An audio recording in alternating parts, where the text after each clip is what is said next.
Welcome back learners, कैसे हो आप सभी। आज हम स्टार्ट करेंगे अकाउंट्स का बहुत ही इंपॉर्टेंट चैप्टर जर्नल एंट्रीज। अब इतना खास क्यों है ये चैप्टर? तो बच्चों, अगर अकाउंटिंग एक पेड़ है ना, तो जर्नल एंट्रीज उसकी जड़ें हैं। और एक पेड़ के मजबूत होने के लिए जड़ों का मजबूत होना बहुत ही जरूरी है। तो अगर आपको अकाउंटिंग में एक्सपर्टीज चाहिए, आपको जर्नल एंट्रीज में एक्सपर्ट बनना पड़ेगा। इसलिए इस टॉपिक की जितनी भी वीडियोस प्रोवाइड होंगी, सभी वीडियोस को ध्यान से देखिएगा, ताकि आपको सभी जर्नल एंट्रीज अच्छे से समझ आ जाए और आपको अकाउंटिंग प्रोसेस करते हुए कोई प्रॉब्लम फेस ना करनी पड़े। आज पहली क्लास है। फर्स्ट क्लास में हम सिंपल जर्नल एंट्रीज करना सीखेंगे और आने वाली वीडियोस में सभी जर्नल एंट्रीज को हम समझ लेंगे कि कैसे कॉम्प्लेक्स एंट्रीज भी करी जाती हैं। तो शुरू करते हैं आज की क्लास।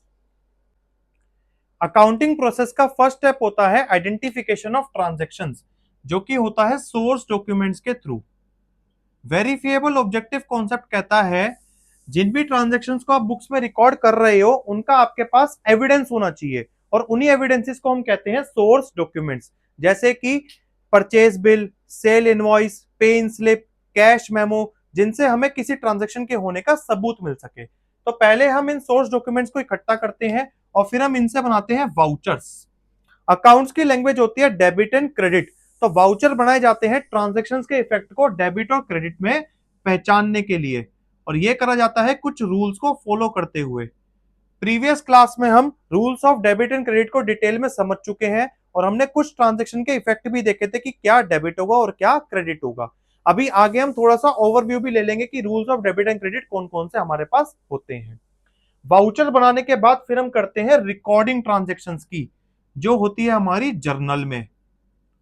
और जर्नल बनाने के बाद फिर हम ट्रांजैक्शन की क्लासिफिकेशन करते हैं, यानी कि पोस्टिंग इनटू लेजर।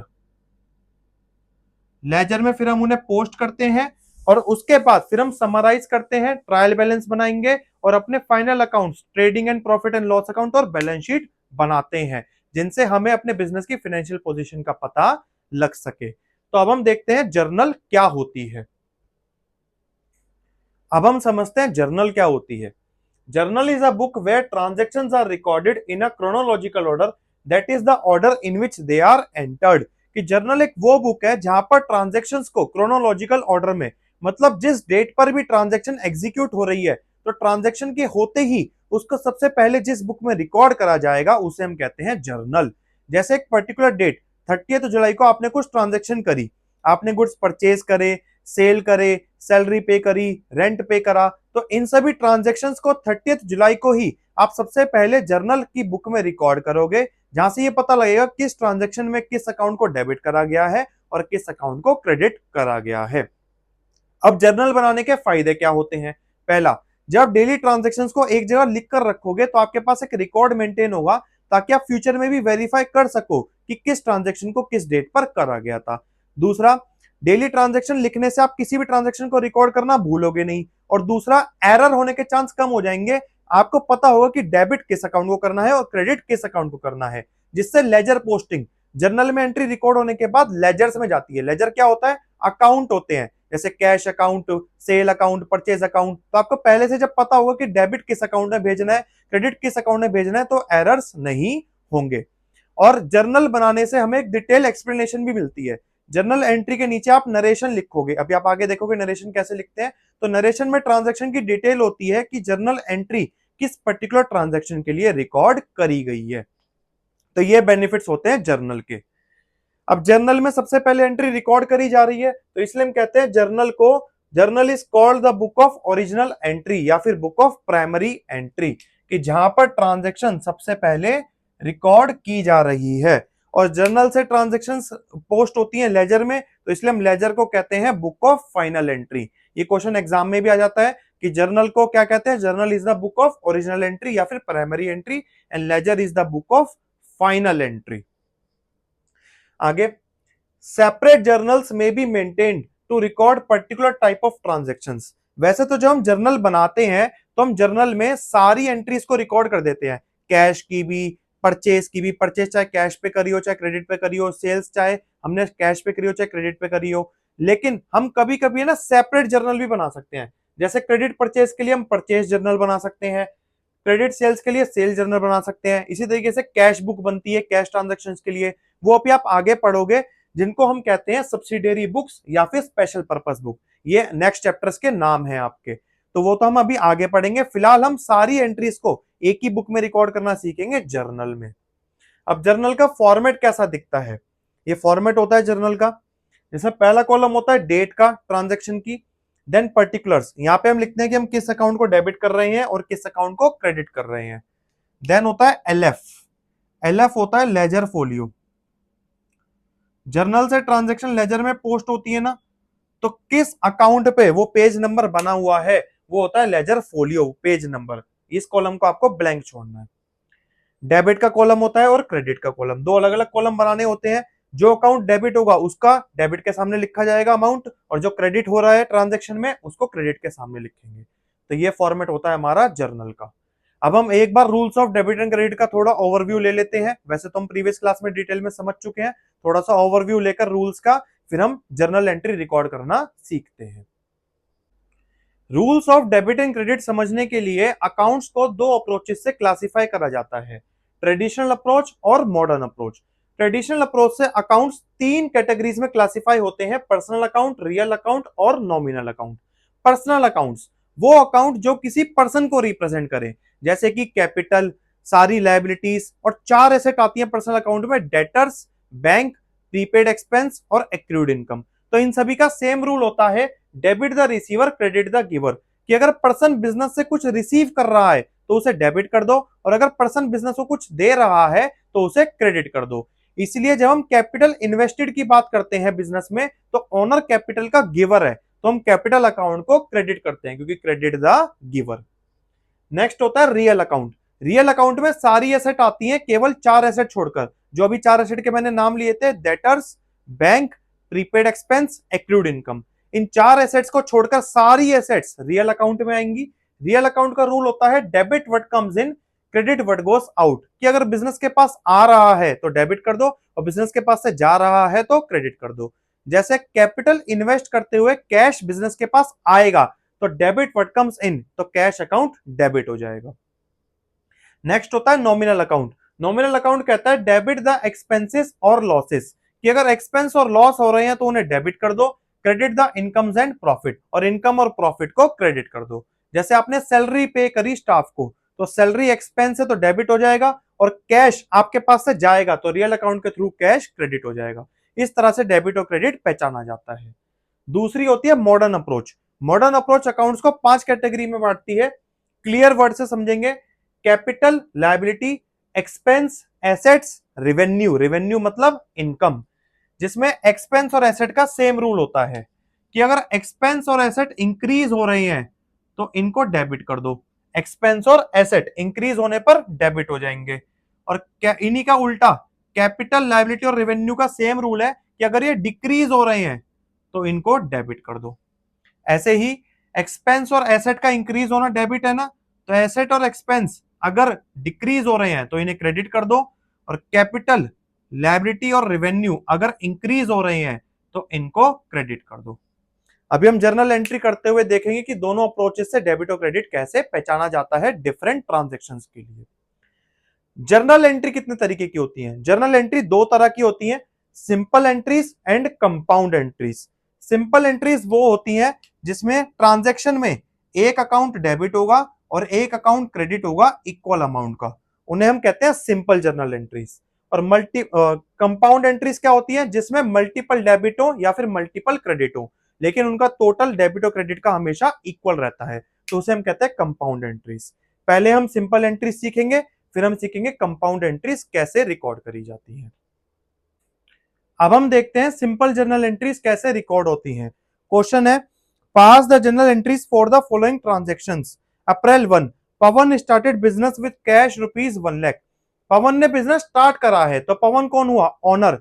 सबसे पहले ओनर का नाम लिखेंगे in the books of Pawan journal entries. Then journal का फॉर्मेट बनाएंगे, डेट, पर्टिकुलर्स, एलएफ, डेबिट के अमाउंट का कॉलम और क्रेडिट के अमाउंट का कॉलम।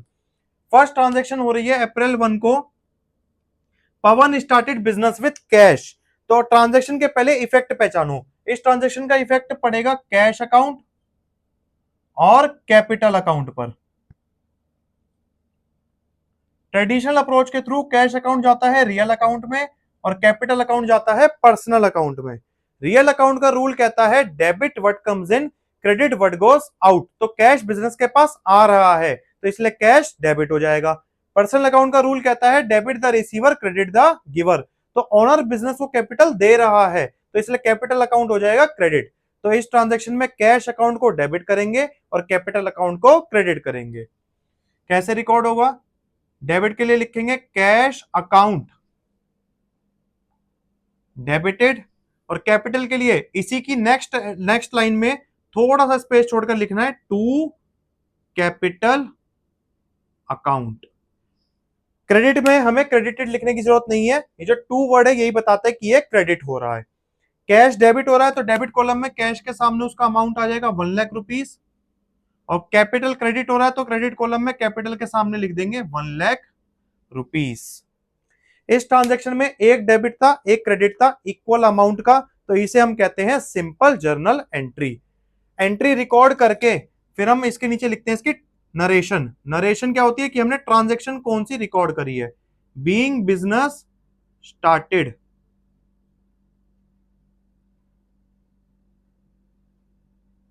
नरेशन में पूरी ट्रांजैक्शन चेपने की जरूरत नहीं है, छोटी सी नरेशन लिखनी है, बस मीनिंग समझ में आना चाहिए कि हमने एंट्री किस ट्रांजैक्शन के लिए करी है। नरेशन लिखने के बाद अपनी आप नोटबुक्स में ऐसे एक लाइन लगाओगे केवल पर्टिकुलर्स के नीचे, और ये लाइन लगाने के बाद फिर आप एक लाइन छोड़ोगे, देन आप नेक्स्ट ट्रांजैक्शन स्टार्ट करोगे।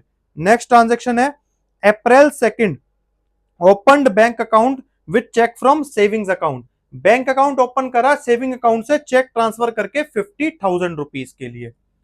तो एक लाइन छोड़कर हम यहां पे लिखेंगे अप्रैल 2।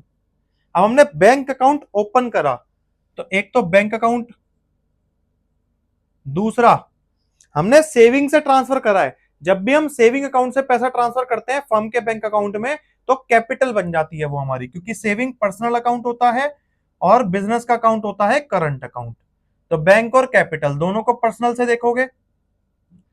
Debit the receiver credit the giver, तो बैंक पैसों का रिसीवर है तो बैंक डेबिट हो जाएगा, और कैपिटल ओनर गिवर है पैसों का तो इसलिए कैपिटल अकाउंट क्रेडिट हो जाएगा। तो इस एंट्री में बैंक अकाउंट को हम करेंगे डेबिटेड और कैपिटल अकाउंट को हम करेंगे क्रेडिट। तो bank account debited to capital account. Bank में डेबिट में लिख देंगे बैंक के सामने 50,000, और कैपिटल में क्रेडिट में लिख देंगे कैपिटल के सामने 50,000। फिर नरेशन लिख देंगे बीइंग अकाउंट ओपनड, फिर से लाइन डालेंगे नरेशन के नीचे पर्टिकुलर्स में, फिर एक लाइन छोड़ के नेक्स्ट ट्रांजैक्शन। नेक्स्ट ट्रांजैक्शन है परचेज्ड कंप्यूटर अगेंस्ट कैश। हमने कंप्यूटर परचेज करा अप्रैल 3। जब हमने कंप्यूटर परचेज करा तो एक तो कंप्यूटर अकाउंट हो जाएगा और एक हो जाएगा कैश अकाउंट, दोनों ही रियल में आते हैं। रियल अकाउंट का रूल कहता है debit what comes in credit what goes out. तो कंप्यूटर बिजनेस के पास आ रहा है और कैश जा रहा है, तो कंप्यूटर अकाउंट डेबिट हो जाएगा और कैश अकाउंट क्रेडिट हो जाएगा। तो computer account debited to cash account.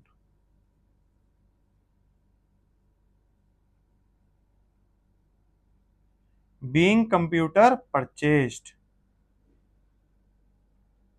ये हमने खरीदा 30,000 रुपीज का, तो 30,000 डेबिट में आ जाएगा कंप्यूटर के आगे और 30,000 क्रेडिट में आ जाएगा कैश के सामने।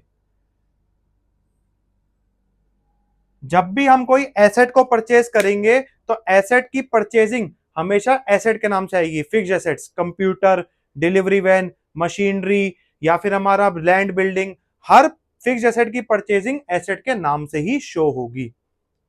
नेक्स्ट है paid for repairs of office.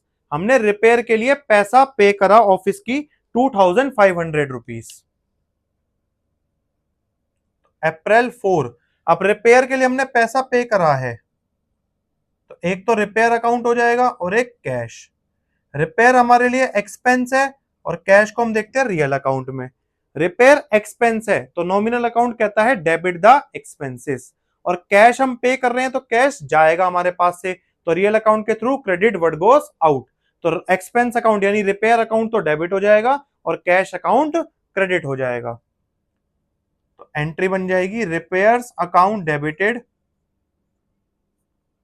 To cash account. Debit में रिपेयर के सामने लिख देंगे 2500 और कैश के सामने क्रेडिट में लिख देंगे 2500।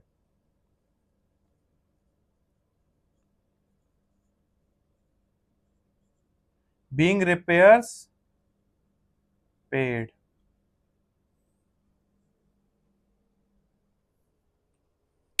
नेक्स्ट है परचेज्ड गुड्स इन कैश ₹10,000। अब हमने गुड्स खरीदे, ध्यान से समझना, जब भी हम फिक्स एसेट खरीदेंगे तो वो एसेट के नाम से आएगी, बट हम गुड्स खरीद रहे हैं। जब हम गुड्स को परचेज करते हैं तो हम गुड्स को परचेज करते हैं रीसेल करने के लिए, तो रीसेल करने के लिए गुड्स परचेज करे गए तो वो गुड्स के नाम से शो ना होकर के वो शो होता है परचेज के नाम से, क्योंकि परचेज हमारा एक एक्सपेंस है जो हमने इसलिए करा है कि हम गुड्स को फ्यूचर में बेचकर हम इससे इनकम को जनरेट करेंगे। तो इसलिए परचेज गुड्स फॉर कैश, इसमें एक तो खुलेगा परचेज अकाउंट और एक कैश अकाउंट। परचेज हमारा एक्सपेंस है और कैश रियल अकाउंट में जाएगा। एक्सपेंस क्यों है परचेज? क्योंकि गुड्स को रीसेल के पर्पज से परचेज करा गया है और एक्सपेंस को हमें डेबिट करना होता है, तो परचेज अकाउंट हो जाएगा डेबिटेड। और कैश हम पे कर रहे हैं तो कैश हमारे पास से जाएगा, तो कैश अकाउंट हो जाएगा क्रेडिटेड, क्योंकि रियल अकाउंट कहता है credit word goes out. Purchase के सामने डेबिट में लिख देंगे 10,000 और कैश के सामने क्रेडिट में लिख देंगे 10,000। नरेशन लिख देंगे being goods purchased. Next transaction देखते हैं, purchase goods from Prasad and corporation ₹1,00,000। हमने गुड्स परचेज करे प्रसाद से, तो यहां पर कैश वर्ड यूज नहीं हुआ, वेंडर का नाम यूज हुआ है। तो जहां पर भी कैश यूज ना हो, सिर्फ और सिर्फ वेंडर का नाम लिखा हो, उसे हम मानते हैं कि हमने वो उधार परचेज करी है, यानी कि क्रेडिट परचेज करी है। और जब हम क्रेडिट परचेज करते हैं तो हमारे क्रेडिटर्स बन जाते हैं। तो इस ट्रांजेक्शन में एक तो परचेज होगा और एक क्रेडिटर का अकाउंट खुलेगा। परचेज एक्सपेंस है हमारा और क्रेडिटर हमारे जाते हैं पर्सनल अकाउंट में। तो अप्रैल 6 परचेज हमारा एक्सपेंस है, एक्सपेंसेस को हमें करना होता है डेबिटेड, तो परचेज अकाउंट हो जाएगा डेबिट। और जो क्रेडिटर है प्रसाद एंड कॉर्पोरेशन, वो गुड्स का गिवर है, तो पर्सनल अकाउंट कहता है क्रेडिट द गिवर, तो प्रसाद एंड कॉर्पोरेशन हो जाएगा क्रेडिट, यानी क्रेडिटर्स क्रेडिट हो जाएंगे। तो एंट्री बनेगी purchase account debited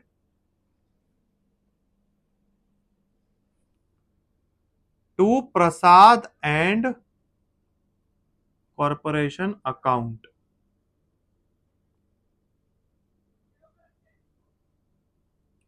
being goods purchased on credit. Purchase के सामने 1,00,000 लिख देंगे डेबिट में और प्रसाद के सामने 1,00,000 लिख देंगे क्रेडिट में। तो ये थी हमारी ट्रांजैक्शन परचेज ऑफ क्रेडिट।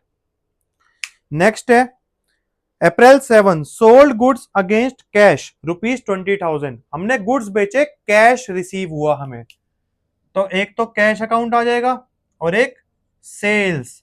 जब गुड्स की परचेजिंग परचेज अकाउंट में शो हो रही है तो गुड्स की सेल करना हमारा सेल्स अकाउंट में शो होगा। कैश रियल अकाउंट के थ्रू देखेंगे और सेल्स हमारे लिए है इनकम। तो अप्रैल 7 अब रियल अकाउंट कहता है डेबिट व्हाट कम्स इन, तो कैश आएगा, तो कैश अकाउंट को तो हम कर देंगे debit, cash account debited. Sale हमारी इनकम है, नॉमिनल अकाउंट कहता है क्रेडिट द इनकम्स, तो टू सेल्स अकाउंट। तो एंट्री हो गई कैश सेल्स की, cash account debited to sales account. Being goods sold for cash, amount आ जाएगा, कैश के सामने डेबिट कॉलम में लिख देंगे 20,000 और सेल्स के सामने क्रेडिट कॉलम में लिख देंगे 20,000। नेक्स्ट ट्रांजैक्शन है April 8 sold goods to Dev and corporation, same purchase की तरह आ गया कि यहां पर कैश नहीं लिखा, देव का नाम लिखा है कि हमने गुड्स देव को बेचे। तो जब कैश नहीं लिखा तो ये भी क्रेडिट सेल मानी जाएगी कि हमने उधार गुड्स बेचे हैं देव को। तो एक तो हमारे पास डेटर बन जाएगा जब हमने उधार गुड्स बेचे हैं, और एक होगा सेल। डेटर को हम देखते हैं पर्सनल अकाउंट के थ्रू, और सेल है हमारी इनकम। तो अप्रैल 8 डेटर पर्सनल अकाउंट कहता है डेबिट द रिसीवर, सेल करते हुए डेटर गुड्स का रिसीवर है, तो इसलिए डेटर का अकाउंट हो जाएगा debit.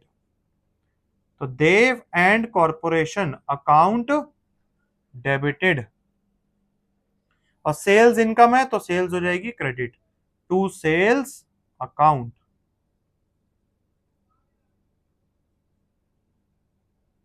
Being goods sold on credit, हमने गुड्स उधार बेच दिए। अमाउंट आ जाएगा यहां पर 50,000।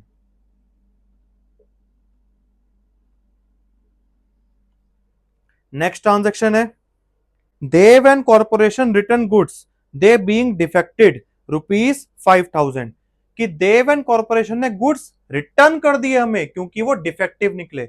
अब देव था कौन? जिसको हमने सेल करी थी।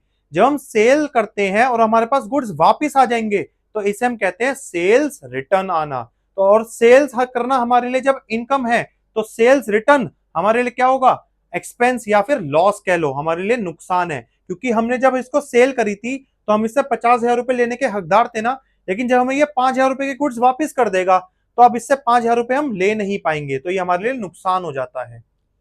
तो यहां पर आएगा एक तो सेल्स रिटर्न और एक देव यानी डेटर।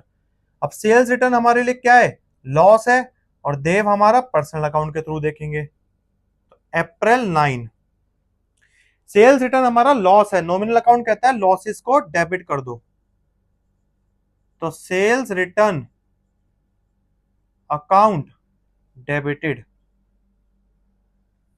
और देव ने ये गुड्स लौटाए हैं तो देव इन गुड्स का गिवर है, तो पर्सनल अकाउंट कहता है क्रेडिट द गिवर, तो to Dev and corporation account 5,000।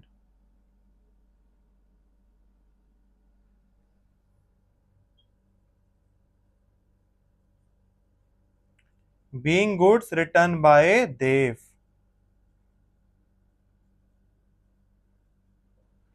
Next है goods return to Prasad and corporation ₹10,000। अब हमने गुड्स रिटर्न करे प्रसाद एंड कॉर्पोरेशन को। प्रसाद कौन था? जिससे हमने गुड्स उधार खरीदे थे, तो जब हम खरीदा हुआ माल वापस करेंगे तो ये कहलाएगी परचेज रिटर्न। अब परचेज करना हमारे लिए एक्सपेंस था, तो जब हम उसको गुड्स वापस कर देंगे 10,000 रुपीज के, तो हम इसको अब इतना पैसा नहीं देंगे, तो परचेज रिटर्न हमारे लिए फायदा यानी प्रॉफिट हो जाएगा। तो नेक्स्ट एंट्री में एक तो परचेज रिटर्न आएगा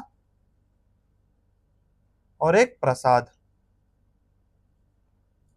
प्रसाद पर्सनल अकाउंट के थ्रू देखेंगे, और परचेज रिटर्न हमारे लिए होगा प्रॉफिट या फिर कह लो इनकम। अप्रैल 10 अब प्रसाद गुड्स का रिसीवर है, तो पर्सनल अकाउंट कहता है डेबिट द रिसीवर, तो Prasad and corporation account debited.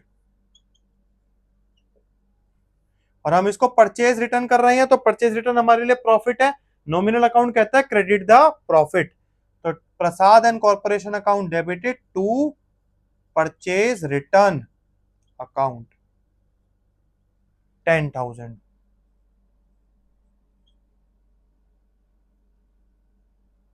Narration लिख देंगे being goods return to Prasad.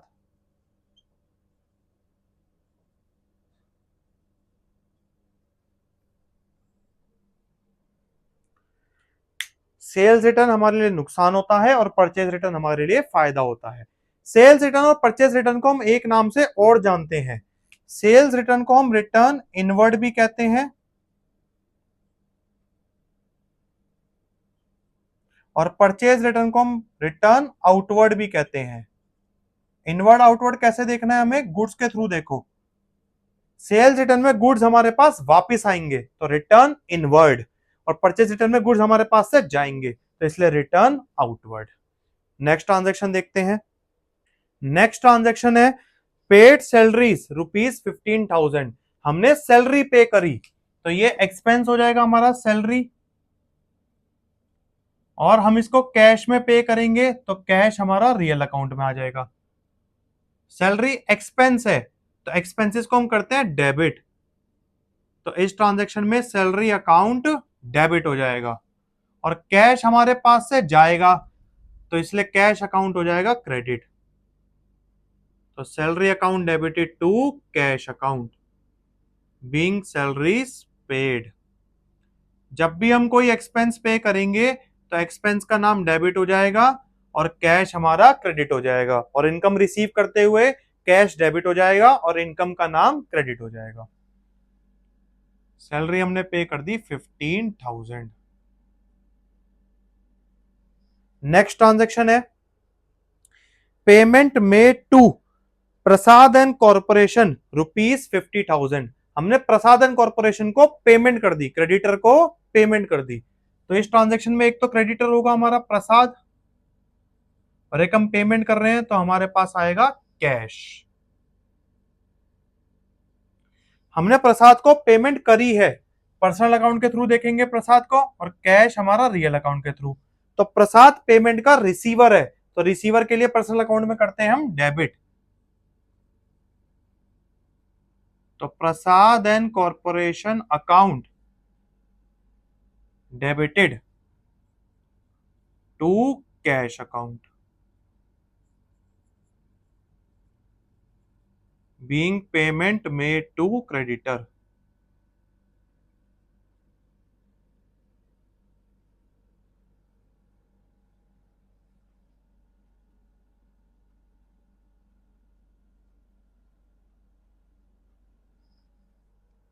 Last transaction है payment received cash received from Dev and corporation ₹30,000, कि देव एंड कॉर्पोरेशन से हमें पैसे रिसीव हो गए 30,000 रुपए। तो इस ट्रांजेक्शन में एक तो डेटर होगा हमारा और एक होगा कैश। डेटर पर्सनल अकाउंट के थ्रू देखेंगे और कैश को रियल अकाउंट के थ्रू। देव हमें पेमेंट कर रहा है तो देव पेमेंट का गिवर है, और कैश हमारे पास आ रहा है तो रियल अकाउंट के through debit what comes in, तो इसलिए कैश हो जाएगा डेबिट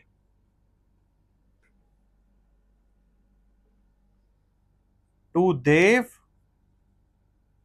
एंड कॉर्पोरेशन अकाउंट ₹30,000।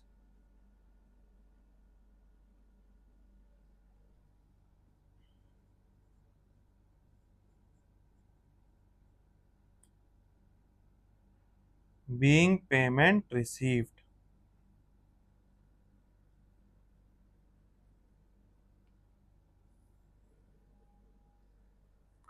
तो ये थी हमारी कुछ सिंपल जर्नल एंट्रीज। तो आज हमने समझा जर्नल क्या होती है और कुछ बेसिक एंट्रीज को जर्नल में कैसे रिकॉर्ड करा जाता है। नेक्स्ट क्लासेस में अब हम कुछ और एंट्रीज को जर्नल में रिकॉर्ड करना सीखेंगे। धीरे धीरे लेवल बढ़ाएंगे, एक साथ बर्डन नहीं डालेंगे, क्योंकि जर्नल जड़ें हैं और जड़ों को मजबूत करना बहुत जरूरी है। तो धीरे धीरे पूरा टॉपिक अच्छे से समझ लेंगे। तो सारी वीडियोस को इस टॉपिक की ध्यान से देखिएगा जिससे आपको पूरा टॉपिक अच्छे से क्लियर हो जाए। और हाँ, क्वेश्चंस की प्रैक्टिस जरूर करनी है जिससे कि आपको भी एंट्रीज रिकॉर्ड करनी आ जाए। तो जुड़े रहिएगा चैनल के साथ आगे की वीडियोस के लिए।